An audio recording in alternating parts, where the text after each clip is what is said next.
How to fix emojis missing on iPhone iOS 18 after update.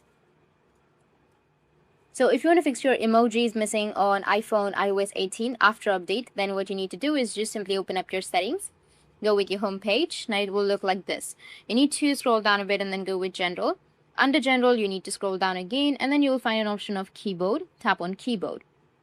Now scroll all the way down and here you will have the emojis option, like the stickers option. You need to just simply go and toggle this option on. So disable first and then wait for a few seconds and then again enable it and your problem might be fixed. If that doesn't fix your problem, then you can just simply go to the top and then go with the keyboards, and here you can just simply go and add a new keyboard. Once you add a new keyboard, your problem might be fixed. Or if that doesn't fix your problem, then the next solution what you need to do is just restart your device. After restarting, it will fix your emoji missing on your iPhone iOS 18 after update. That's it, and if you have any questions, feel free to comment below. Thanks for watching.